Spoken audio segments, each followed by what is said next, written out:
Hello everyone, my name is Donnie Geisler. I'm 44 years old.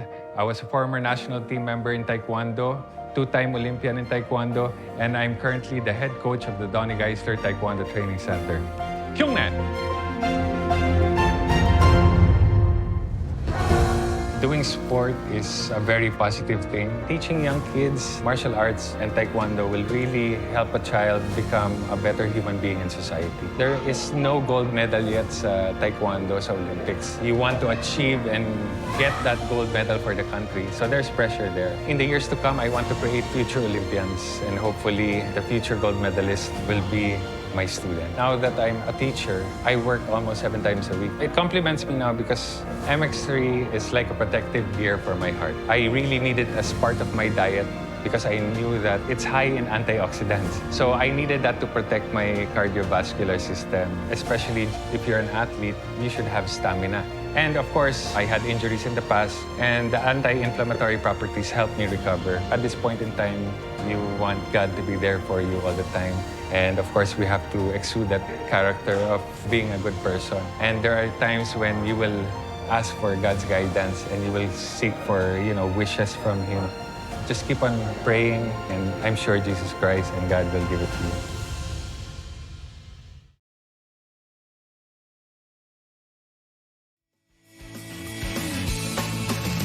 Cheers, Miss Dabaglita! With Tita Cora and Kapitana Sisa. Same, pero iba. Tayo pa rin po ang number 1 ng 6.7 Energy FM. Bangga! Huwag mong sabihin radyo! Sabihin mo! Yan. Sabi ko parang wala akong nakikita. Diba? Wala palang aking antipara. Hindi ka na nakakakita pero nakakalakad ka naman. At nakakaramdam. Oo. Hoy! Nakakakapa. Kung may parte ng katawan mo na halimbawa, syempre pagtanda mo, unang mawawala. Aling parte ng katawan mo ang tingin mo ay unang mawawala ng saysay? Ano? Balakang. Wala lang balakang. Balakang. Kasi hindi ka na giling-giling. Giling-giling, diba? Hindi ka na makakasayaw ng pang-islang pantropiko. Ay, ng Bini. Oo nga. Pang-islang pantropiko. Diba? Diba? Hindi ka na Ikaw? Ako, yung pang-amoy. Bakit? Para iwas ako doon sa may mga putok. Ay, talaga ba? Grabe naman. Very sensitive ang pang-amoy natin. Alam mo naman ngayon, sobrang init, sobrang summer. Yung summer scent, uso yun. Kaya hindi ako nagpupunta sa mga crowded places. Sunrise scent, gano'n. Oo, gabi na may amoy araw pa din. Uy, meron bago ang lahat. Gusto kong batiyan ng lahat ng ating mga, alam mo yun, na mga bagong miyembro at nanumpa bilang mga volunteers ng Red Cross.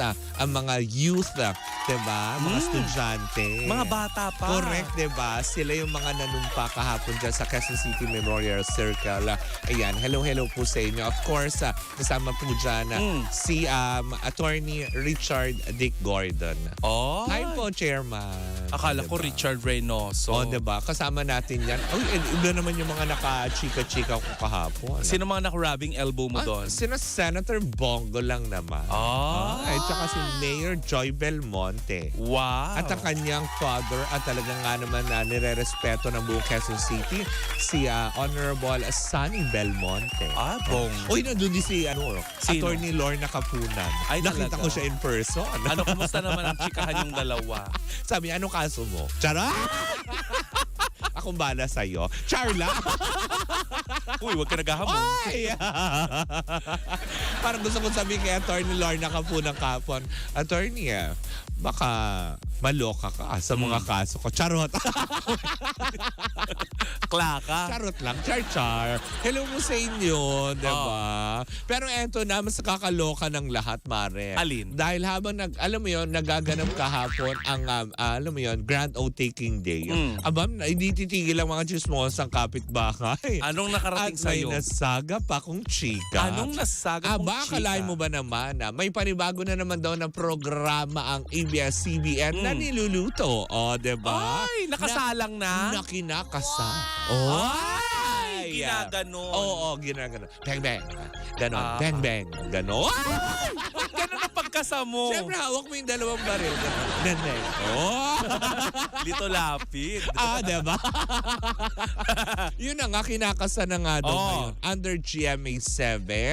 Mainit ang usapan kahapon habang nagchichikahan ng mga chismosang kapitbahay na posible nga daw na ipalabas sa GMA7 ang Pinoy Big Brother sa pagbabalik nito sa ABS-CBN. O, diba? Ay, Na really? nakakaloka.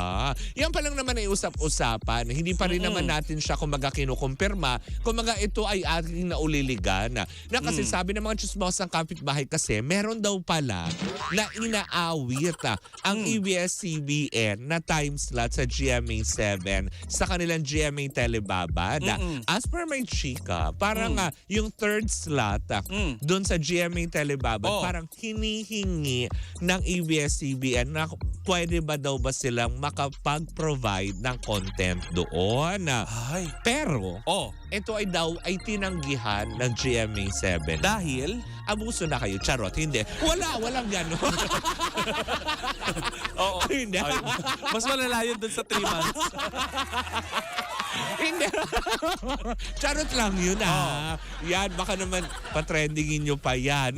Hindi, wala silang sinabing gano'n. Oh. Bago sinabi ng GMA7 Mare na kasi meron pala silang mga naka-line up na ng mga teleserye na kung saan nga naman na magbibida ang mga sparkle artist. Kaya hindi na pagbigyan yung hiling na yon. Kaya pero, etong Pinoy Big Brother mukha daw yatang kinakasa. Maganda din, PBB, tas ang papasukin nila mga sparkle artists. Diba? Pwede. Oo. Why not? Actually, isa daw yan sa mga ideas at talagang sa mga, alam mo yun, meetings, collaborations, diba? Kasi parang isa din sa napag-usapan din, Mara, yata, na may gagawin din yata mga GMA, kumbaga parang teleseries na papasukan ng Star Magic artist. Ay, wow! Kasi para daw siguro mahatak, or di naman kayo matulungan din yung mga sparkle artists na medyo hindi naman din napapansin sa, alam mo yun, sa harap ng camera, diba? Dahil syempre nakatutok. So, kung hindi sila mapagbigyan, para bang ang gusto yata mangyari din ng Kapamilya Network is i-inject yung mga Star Magic artists na lang sa mga teleseryeng ipalalabas ng GMA7. Ang ganda naman kasi, ang kagandahan naman kasi, Mare, sa Kapamilya Network, Oh. halos lahat ng mga artist nila ngayon na nagsisipatukan ay mga produkto ng talent search. True. Diba? At saka reality show. Mga singing contest nila, yung Oo. Pinoy Dream Academy, sila Yen Constantino. Sa PBB, ilan ang sumikat dyan? Sila Kim Chu, sila Melay, diba? May mga mangilan-ngilan din sa GMA pero hindi lahat. Kaya sana mabigyan sila ng pagkakataon na mag-collab talaga upang nang sa ganun ay mailabas nila yung full potential nila. Correct. Bilang mga artist. Tama. Diba? Tsaka Mare, diba? Kung parang matatandaan natin, parang sa mga reality show sa Starstruck, parang ilang batches lang ngayon ang nakikita na lang Oo. natin. Tapos the rest, wala na. Si Dion Diba? Ignacio, nakikita pa ba? Well, actually, I guess, meron pa siyang mga panakanaka. Parang ulan. Parang ulan, ambon. Ambon. May panakanakang project, gano'n. At may pagkulog at pagkidlat. Plaka. Pero yun na nga, diba? Tatawa na naman yung mga taga-Arena Plus tsaka Oo taga-Bingo Plus dyan sa may Echo Tower. Oo. Hello po sa inyong lahat. Pero yun na nga. Oo. So parang sinasabi ng ilan, eto ba yung sinasabing 6 months? 6 months lang dadagdagan daw. pa nga. Dadagdagan pala ng content. Tsaka Mare, nasagap ko mukhang i-extend ang kontrata. Papalitan yata yung kontratang pinirmahan nila ng Showtime at ng GMA7 for a longer term. Kasi nga, Mari, may mga naglalabasan ngayon na survey na talagang nangungunang it's showtime. Good, diba? Diba? At may survey din na lumabas, Mare, na, alam mo yun, na naungusan din ng TikTok lock. Yung, Talaga? Oo. Kasi nga, di ba, kumbaga parang, syempre, siguro sa range pa din ng TV5. OMG. Di ba, yung mga ganong aspeto. Kaya siguro sa mga ganyan, di ba, wag naman po natin pangunahan na may 6 months contract, may ganito. Ano ngayon, lumabas na hahabaan pa yung kontrata ng Showtime sa GMA7. Ano Ano yun, di maglalabas din sila ng mga ibang TV channel para mas marami silang Correct, diba? platform. Tapos parang nagsimula na yata kagabi din. Marami na nagkumpirma at talagang pinromote na din nila Noni De Castro na sila ay napapanood. Noli. Noli. Oo. Ano Iba- sabi ko? Noni. Noni Noni de- Camino. Nandun siya kasi sa sa Batang Quiapo. Alam mo, hindi ko itatawa. Nalusot. Oh, yeah. Malaki ang role niya sa Batang Quiapo. Pinromote na nga din ng TV Patrol crew para safe. Na sila chika. kaya umiere na sa Free TV Channel 2 ng AMBS or All TV network. Diba? Di lalong tataas ang kanilang ngayon, ang kanilang ratings. Diba? Kasi ang daming... Kasi alam nandun mo, na parang Tsaka isang- HD.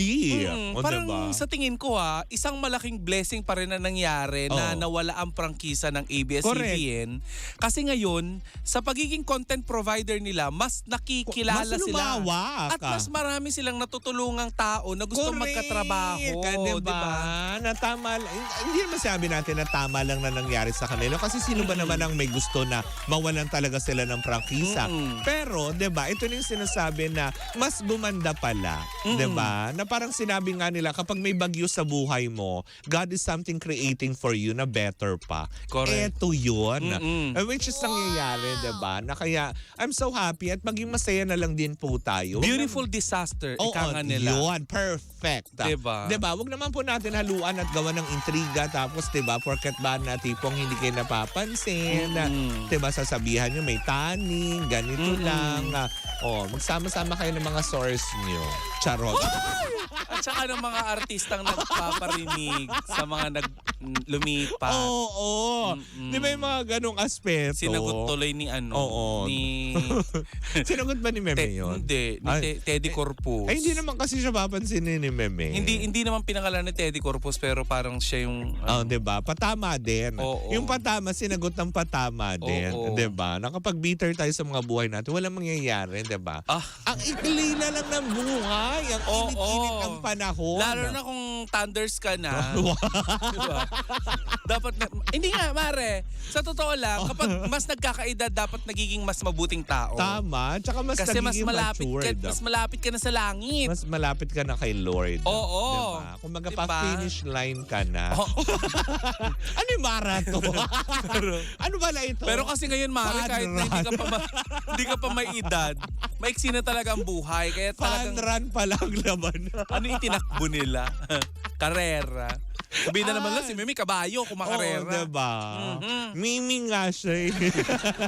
Kasi yung trino up niya, lalapisan din daw Ay, niya. nako, hindi yan. Kaya dun sa mga nagsasabi at sa mga naghahangad na ang showtime ay 6 months lang, Mukhang hindi. Diba?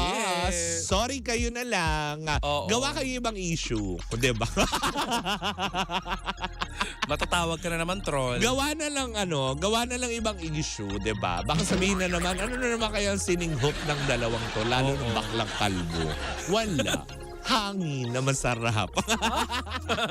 Aircon. Gawa ng... Hangin na mula sa abenida. Oo. Oh! At saka, malamig na hangin from Fuji Denso. Oo. Quality above all. Diba? Diba? Upgrade your home. Upgrade your business with Fuji Denso. Quality above all. Oh. Anyways, diba? So ayan, magandang balita ito para sa mga kapamilya fans, hindi ba? At syempre sa mga matagal nang nag-aabang ng Pinoy Big Brother. Yan, sama-sama natin pakatutukan niya kung matutuloy nga na ipalalabas sila on GMA7. Pero ang sure, hindi na si Tony Gonzaga ang magiging host niyan. Diba? Dahil sinagot na niya yan dito sa ating Correct, programa. na gusto niyang bigyan yung iba ng chance. So which is totoo naman, diba? Huwag naman, diba, na huwag naman puro ito lang ng ito dahil ang dami. Diba? Anyways, diba, yan po muna ang ating chika for today's video. Sa aming pagbabalik, isang umatigabong chikahan na naman ang dala-dala ng dalawang bakla na tungkol sa batikusan. Kaya nga. Ito ba yung may mga kanun dumadating? Hoy, balikatan yun! Balikatan pala. Sorry. Iba yun. Akala ko balikatan exercise. Batikusan exercise. Oo.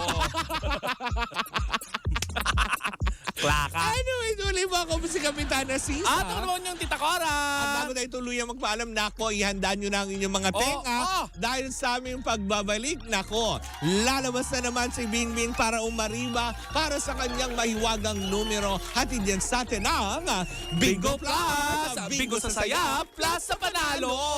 Diba? Ang mahiwagang numero para sa ating pangga Bingo Plus panalo. Ang tabayanan nyo, susunod na yan. At kami pa rin ang Same. Ano? Saan ka ba talaga papunta? Welcome to our practice. Tama. O, diba? Ganyan talaga pag live show. O, ito na. Kami pa rin ang same, pero iba. Tayo pa rin po ang number 106.7 Energy FM. Pangga, wag mong sabihin radyo. Sabihin mo.